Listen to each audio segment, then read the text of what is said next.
తాకట్టులో ఉన్న బంగారాన్ని విడిపించి ఆ రోజున్న మార్కెట్ ధర కట్టి మిగిలిన డబ్బును మీకు అందిస్తుంది కొమ్మూరి గోల్డ్. నమస్తే, వెల్కమ్ టు వి మీడియా. నేను అనిత. ఈరోజు మనతో పాటు ఉన్నారు ప్రముఖ శ్రీ విద్యా ఉపాసకురాలు గీతా కుమార్ గారు. అమ్మ నమస్తే. అమ్మా శ్రీ గురుభ్యో నమః, శ్రీ మాత్రే నమః. నమస్తే అమ్మా. బాగున్నారమ్మా? బాగున్నానమ్మా, మీరు బాగున్నారా? బాగున్నాను. ఓకే అమ్మ, ఇప్పుడు 7 శనివారాల వ్రతం చాలా మందికి చాలా రకాల డౌట్లు. అసలు ఎలా చేయాలి, అసలు పాటించాల్సిన పద్ధతులు నియమాలు ఏంటి, ఏ టైంలో చేసుకోవాలి, సో దానికంటూ ప్రత్యేకమైన మాసము నెలలు తిథి అలా ఏమైనా ఉంటాయని చాలా మందికి డౌట్స్ ఉంటాయి. సో దాని గురించి చెప్పండి. 7 శనివారాల వ్రతం కరెక్ట్గా ఎప్పుడు చేసుకోవాలి అనే ఆలోచన వచ్చినప్పుడు మనం ఆషాఢంలో ప్రారంభించి శ్రావణానికి ఎండ్ అయ్యేలాగా చూసుకుంటాం. ఓకే, ఆషాఢం నుండి శ్రావణం వరకు. లేదండి మాకు ఆషాఢం నుండి శ్రావణం వరకు కుదరదు, మేము మధ్యలో ఎప్పుడైనా చేసుకోవాలనుకుంటే చేసుకోవచ్చు. దానికి ఇదే సమయము, ఇదే తిథి, ఇప్పుడే చేయాలనేది ఏం లేదమ్మా. కానీ ఎప్పుడు చేసుకున్నా 2 months 2.5 months టైం తీసుకుంటుంది ఆ వ్రతానికి. 7 శనివారాలు కంప్లీట్ కావాలి కదా. 7 శనివారాలు కంప్లీట్ కావాలంటే 2.5 months దగ్గర టైం తీసుకుంటుంది. లేడీస్ కి మధ్యలో మాసికం వచ్చినప్పుడు బ్రేక్ కూడా పడుతుంది. ఆ స్వామివారి అనుగ్రహం అనేది ఉంటే అసలు బ్రేక్ పడుకోకున్నట్టు కూడా 7 శనివారాలు కంప్లీట్ అయ్యే అవకాశం కూడా ఉంటుంది. ఓకే, దీంట్లో 7 చేయాలా, స్వామికి వడ్డీ వారం ఒకటి ఎక్స్ట్రా చేయాలా అని కూడా అడుగుతుంటారు. ఒకటి, స్వామికి వడ్డీ వారం చెయ్యాలి అని మీ మనసులో అనిపిస్తే చెయ్యొచ్చు, తప్పేమీ లేదు. ఒక వారం ఎక్స్ట్రా. లేదు మేము 7 వారాలే చేసుకుంటాము, సప్త శనివార వ్రతం కాబట్టి మేము 7 వారాలే చేసుకుంటామంటే 7 వారాలైనా చేసుకోవచ్చు, 7 అయినా చేసుకోవచ్చు, 8 అయినా చేసుకోవచ్చు. అది వాళ్ళ ఇంట్రెస్ట్ బట్టి, వాళ్ళ నమ్మకం బట్టి ఇది నడుస్తుంది. అసలు ఎలా చేయాలి 7 శనివారాల వ్రతము, అసలు దేనికోసం చేయాలి అని ఆలోచిస్తే, కలియుగ దైవం వెంకటేశ్వర స్వామి అందరికీ తెలిసిన విషయమే. కలవ వెంకట నాయక అంటాం మనం. అసలు స్వామి వారి యొక్క సంపూర్ణ అనుగ్రహం, ఆయన ఒక ప్రెజెన్స్ మనం చూడాలి అంటే ఈ వ్రతం చేసే వాళ్ళని అడిగితే చెప్తారు. ఓకే, ఎందుకంటే ఈ వ్రతం పట్టుకున్న తర్వాత ప్రతి ఒక్కరు కూడా స్వామివారి యొక్క అనుగ్రహానికి పాత్రులవుతారు. ఆయన ప్రెజెన్స్ చూస్తారు. వీళ్ళ కోరికలు శీఘ్రంగా ఆయన నెరవేర్చిన దాఖలు చాలా ఉన్నాయి. అంటే శీఘ్రంగా కోరికలు నెరవేరుతాయి ఈ 7 శనివారాల వ్రతం చేసే వాళ్ళకి. అంటే ధర్మబద్ధమైన కోరికలు అంటే ఏమిటి? ఇల్లు, వ్యాపారము, ఉద్యోగము, పిల్లలు, సంతానము ఇలా ఉంటాయి. ఇవి ధర్మబద్ధమైన కోరికలు. ఈ ధర్మబద్ధమైన కోరికలు ఎవ్వరు చేసినా కూడా ఈ కోరికల కోసం స్వామి వాళ్ళకి నెరవేరుస్తాడనేది వాస్తవం. ఇంకొకటి ఏంటంటే 7 శనివారాల వ్రతం చేసినప్పుడు ఖచ్చితంగా మనకు తిరుపతి నుండి పిలుపు వస్తుంది, స్వామి నుండి పిలుపు వస్తుంది. అంటే మాకు రాలేదే అని మీరు అనుకోవచ్చు, కానీ నమ్మకంతో, స్వామి మీద ప్రేమతో, భక్తితో చేసినప్పుడు ఖచ్చితంగా కూడా స్వామి నుండి మనకు పిలుపు అనేది వస్తుంది. అంటే మనం వెళ్ళాలి అనే కలుగుతుంది, ఖచ్చితంగా పిలుస్తాడు. అదే ఆయన అనుగ్రహం. అంటే వెళ్ళని వాళ్ళు కూడా వెళ్తారు ఆ పీరియడ్ లో, మనం ఆ వ్రతం చేసే టైంలో వెళ్ళని వాళ్ళు కూడా వెళ్తారు. స్వామి అనుగ్రహం ఎలా ఉంటుందంటే ఇంకా అది చేసిన వాళ్ళకి, చూసిన వాళ్ళకే తెలుస్తుంది. అది మాటల్లో చెప్పలేము అసలు. ఈ 7 శనివారాల వ్రతం మహిమ అనేది దేనికోసం చేస్తారు అనే విషయం మనం ముందే మాట్లాడుకున్నాం. దీంట్లో ఏంటంటే ఇల్లు కట్టుకోవడం కోసం చేసే వాళ్ళు వెండి ఇటుక పెళ్ళం తెచ్చి దేవుడి రూమ్ లో పెట్టుకోవాలి. వెండి ఇటుక దొరుకుతుంది. పిల్లల కోసం చేసే వాళ్ళు ఉయ్యాల కూడా తెచ్చి పెట్టుకుంటారు, వెండి ఉయ్యాల. ఈ 7 వారాలు కంప్లీట్ చేసే వరకు ఇది పెట్టుకున్న తర్వాత మీరు ఎప్పుడైతే ఈ వ్రతం చెయ్యాలి అని సంకల్పించుకుంటారో శనివారం ఉదయం నుండి మొదలవుతుంది ఈ వ్రత దీక్ష అనేది. దానికి ముందు రోజే ఖచ్చితంగా మనము మాంసాహారం తినకూడదు, బ్రహ్మచర్యం పాటించాలని ఎప్పుడు చెప్పుకొస్తున్న విషయం. ఏ వ్రతానికైనా ముందు రోజు మనం మాంసాహారం తినకూడదు, బ్రహ్మచర్యం పాటించాలి. ఇది శనివారం ఉదయం నుండి మొదలవుతుంది. మీరు మొదటి శనివారం సంకల్పం చేసుకోవాలి స్వామివారికి. స్వామి, ఇలా నేను మీ వ్రతం చేపట్టాలనుకుంటున్నాను, ఏ ఇబ్బంది రాకోకున్నట్టు చూసుకునే బాధ్యత మీదే స్వామి. ఈ 7 వారాలు కానీ, ఒకవేళ మీరు వడ్డీ వారం చేయాలనుకుంటే 8 వారాలు కానీ, మీరు ఎన్ని వారాలు చేస్తారనేది అన్ని వారాలకి సంకల్పించుకోవాలి, ఏ ఆటంకం రాకూడదు అని. ఇక్కడ దీంట్లో ఇంకొకటి ఏం చెప్తారు అంటే వస్త్ర నియమము అని అడుగుతారు చాలా మంది. వస్త్ర ఓకే. నియమం అంటూ ఏమీ లేదు. కొంతమంది ఉదయం నలుపేసుకోవాలి, ఉమ్, సాయంత్రం పసుపేసుకోవాలి, ఇలా ఉమ్, కూడా అడుగుతుంటారు. ఉమ్, మీకు అలా వేసుకోవాలనిపిస్తే వేసుకోవచ్చు. లేదు అంటే ప్రతి శనివారం కూడా ఎల్లో కలర్ ఓకే. పసుపు వస్త్రం అంటే పసుపు చీర ఉమ్, ధరించి ఈ 7 వారాలు కానీ 8 వారాలు కానీ వ్రతం చేసుకుంటే సరిపోతుంది. ఉమ్, ఇది ఉదయం చేయాలా సాయంత్రం చేయాలా అనే అవును. డౌట్ కూడా ఉంటుంది. కొంతమంది ఉదయము చేస్తారు, కొంతమంది సాయంత్రము చేస్తారు. ఉమ్, చాలా వరకు సాయంత్రం చేసుకోవడం అనేది శ్రేష్టము. ఓకే. ఎందుకంటే ఉదయం అంతా ఉపవాసం ఉండి సాయంత్రం స్వామివారికి పూజ చేసుకొని ఆ నైవేద్యాన్ని మనం ప్రసాదంగా స్వీకరిస్తాం కాబట్టి అవును. సాయంత్రం పూట చేసుకోవడం అనేది ఉమ్, శ్రేష్టము. ఒకవేళ మాకు కుదరదండి సాయంత్రము, ఉమ్, మేము ఉదయాన్నే చేసుకుంటాము అని అనుకుంటే ఉదయం పూట చేసుకోవచ్చు. ఇంకొకటి ఏంటంటే ఈ వ్రతం చేసేటప్పుడు ఇక్కడ ఎన్ని దీపాలు పెట్టాలి అనే ఆలోచన కూడా అవును. వస్తుంది. ఇంకొకటి పిండి దీపాలతో ఆ. పెడతారా లేకపోతే మామూలుగా ప్రమిదలతో పెట్టాలా అనేసి ఈ 7 శనివారాల వ్రతానికి పిండి దీపమే పెట్టాలి, ఓకే. ప్రమిదలతో పెట్టకూడదు. ఆ మ్మ్. పిండి దీపం కూడా ఎలా పెట్టాలి అంటే వరి పిండి అంటే మ్మ్. బియ్య పిండి తీసుకొనేసి ఉమ్, నెయ్యి, దాంట్లోకి కొంచెం బెల్లము, కొంచెం అరటిపండు, ఉమ్, ఆవు పాలతో మిక్స్ చేయాలి. వాటర్ కలపకూడదు. Water Okay. లేకోకున్నట్టు ఆవు పాలతో కలుపుకొని ఉమ్, పిండి దీపాలు చేసుకోవాలి. మ్మ్. ఇంకొకటి ఏంటంటే ఈ 7 వారాల వ్రతం చేసే వాళ్ళు 7 దీపాలు పెట్టాలా లేకపోతే ఒకటే దీపం పెట్టి 7 ఒత్తులు వేయాలా అనేది మ్మ్. ముందుగా వాళ్ళు నిర్ణయించుకోవాలి. ఓకే. అంటే కొంతమంది 7 దీపాలు పెట్టి 2 ఒత్తులు వేసి పెడతారు. ఉమ్, కొంతమంది ఒకటే బియ్యం పిండి దీపంలోనే నువ్వుల నూనె వేసి 7 ఒత్తులు వేసి పెడతారు. ఉమ్, ఇలా కూడా ఉంటుంది. మీరు మొదటి వారం ఏదైతే పూజ ఆచరించారో same. మిగిలిన వారాలు కూడా అదే పూజ ఆచరించాలి. ఓకే. ఒక వారం మేము 7 పెడతాము, నెక్స్ట్ మ్మ్. వారం 1 పెడతాము, ఆ మ్మ్. నెక్స్ట్ వారం 7 పెడతాం, ఇలా మ్మ్. అనేది ఉండకూడదు. ఓకే. మీరు ఏదైతే ఫిక్స్ అయి చేస్తారో అదే ఫిక్స్ కావాలి. ఓకే. ఇంకొకటి ఈ ప్రమిదలు ఏం చేయాలి అనేది అవును. కూడా చాలా వరకు అందరికీ డౌట్ ఉంటుంది. ఉమ్, ఈ ప్రమిదలు ఏం చేయాలి అంటే నీటిలో అంటే పారే నీటిలో విసర్జన చేయాలి ఆ ఓకే. Next day.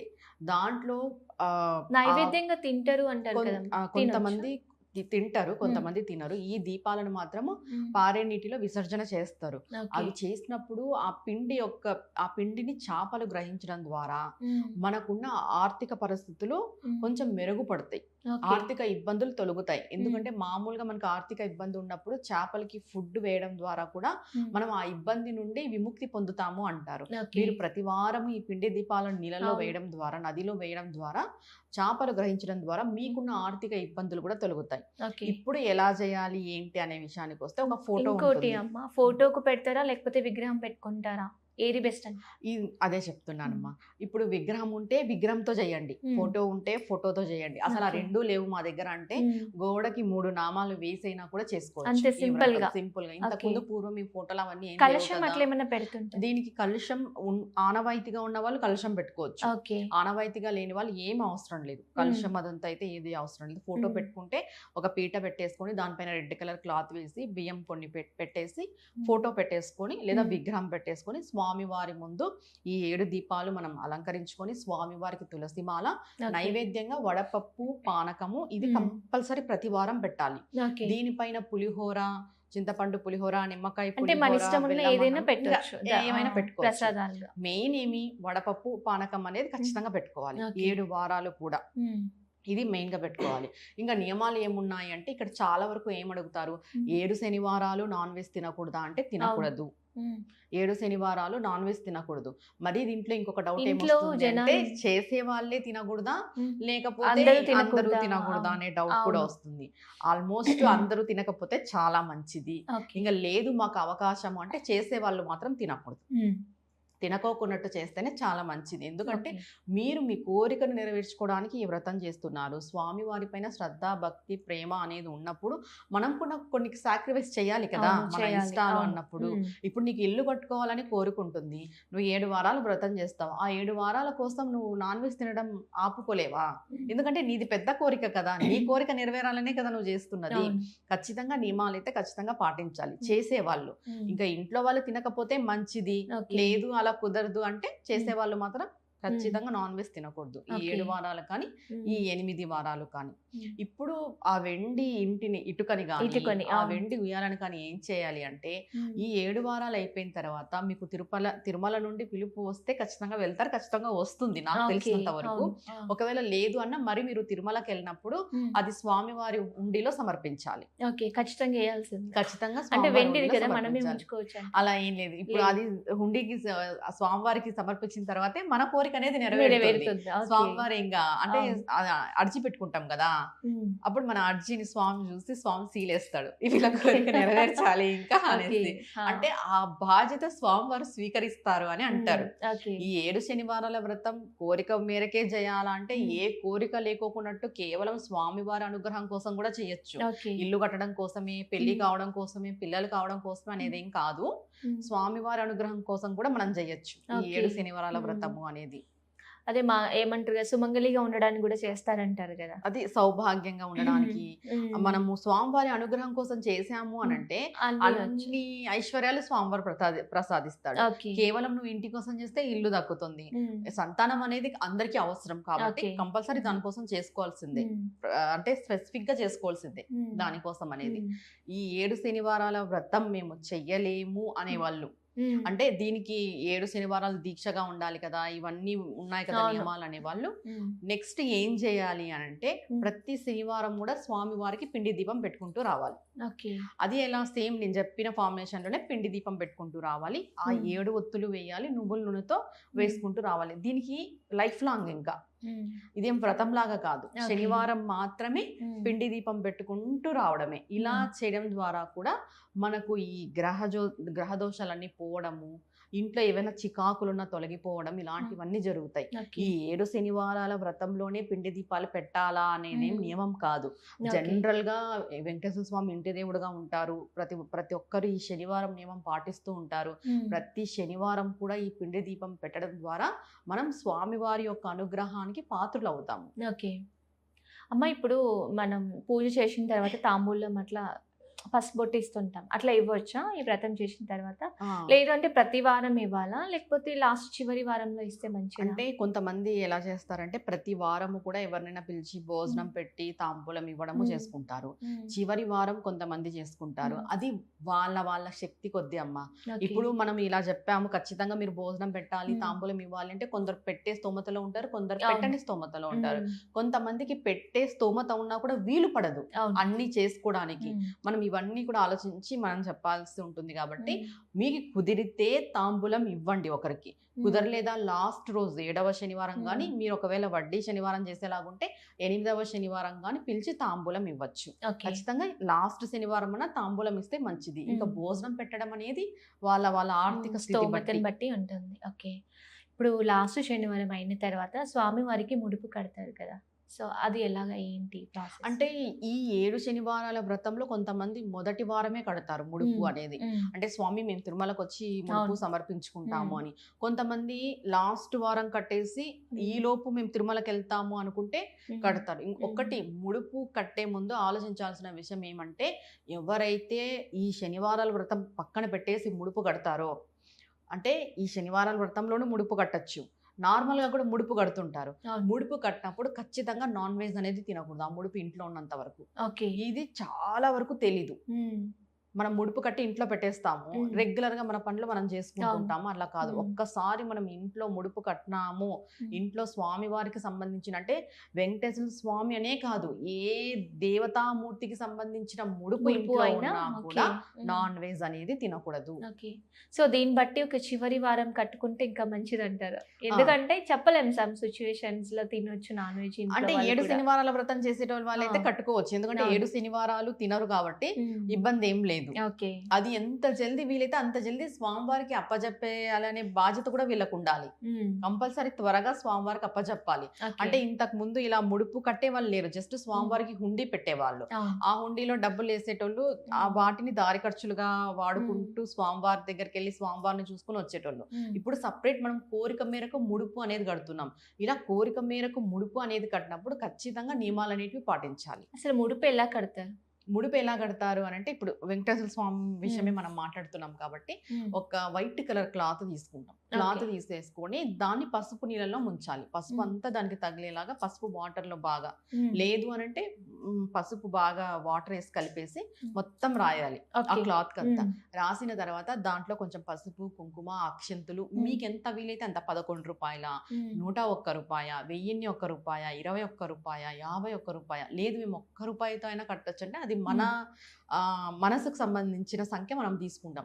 తీసుకొని దాంట్లో అమౌంట్ పెట్టి ఇలాచి, స్వామివారికి సంబంధించింది ఇలాచి, పచ్చకర్పూరము, లవంగము ఇవన్నీ వేయాలి దాంట్లోకి. తర్వాత ఇది పోహా వస్తుంది చూడు, పోహా అంటాం మనం, అది కూడా దాంట్లోకి వేస్తారు. అదంతా అంటే కొంచెమే వేయాలి, ఎక్కువ కాదు. అంటే ఇంత వేయడం కాదు. ఇప్పుడు ఒక్క ఇలాచి వేయాలి. అటుకులు కొంచెము, ఒక్క ఇలాచి, ఒక్క లవంగము, 11 రూపాయలు కానీ 101 రూపాయలు కానీ, తర్వాత దాంట్లోకి జవ్వాది, పచ్చకర్పూరం, సుగంధ ద్రవ్యాలు అన్ని వేసేసి మనం మూట కడతాం. మూట కట్టేసి ఆ మూట స్వామివారి పాదాల దగ్గర పెట్టి దానికి ధూపము, దీపము, నైవేద్యము అన్ని చూపించేసి హారతిచ్చి మొక్కుంటాం. అక్కడికి మనం ముడుపు కట్టినట్టు. ఆ ముడుపు కట్టే టైంలో స్వామివారి నామాలను చెప్పుకోవడము, కట్టిన తర్వాత ఆ ముడుపు పైన మనం చెయ్యి పెట్టి మన కోరిక చెప్పుకోవడం అనేది ఉంటుంది. ఇదే 7 శనివారాల వ్రతంలో కూడా చాలా మందికి ఏం చదువుకోవాలనే ఆలోచన కూడా ఉంటది. గోవింద నామాలు చదువుకోవచ్చు, స్వామివారి యొక్క అష్టోత్తరాలు చదువుకోవచ్చు, విష్ణు సహస్రనామం చదువుకోవచ్చు, తర్వాత వెంకటేశ్వర స్వామి వజ్ర కవచం చదువుకోవచ్చు. ఏది మీకు ఎంత టైం మేము కేటాయించగలము అనుకుంటే అంత టైంలో మీరు ఏదైనా చదువుకోవచ్చు. ఇంకొకటి స్వామివారికి సంబంధించిన వ్రతకథ బుక్కే ఉంది. సప్త శనివార వ్రతకథ బుక్ దొరుకుతున్నాయి మనకు. ఆ వ్రత కథలన్నీ చదివేసి ఆ బుక్ లో ఏ విధంగా ఉంటే ఆ విధంగా కూడా మనం పూజా ప్రాసెస్ చేసుకోవచ్చు. సో చాలా ధన్యవాదాలమ్మా. ఎందుకంటే ఇప్పుడు యూట్యూబ్లో ఎక్కడ చూసినా ఒక్కొక్కరు ఒకలాంటి చెప్తున్నారు, ఒక్కొక్కరికి నచ్చిన వేలో ఒకరు చెప్తున్నారు. సో చాలామందికి గృహిణీలు కావచ్చు, పూజ చేసుకోవాలి అనుకునే వాళ్ళకి కన్ఫ్యూజన్లో ఉన్నారు. అసలు ఏది చేయాలి, తను చెప్పింది చేయాలని చాలా డైలమాలో ఉంటారు. సో అలాంటి వాళ్ళకి మీరు చాలా చక్కగా చెప్పారు ఎలా చేసుకోవాలి, ఏంటి నియమాలు ఏంటి, పాటించాల్సిన పద్ధతులు ఏంటి అని. చాలా థ్యాంక్స్ అండి. నమస్తే అమ్మా.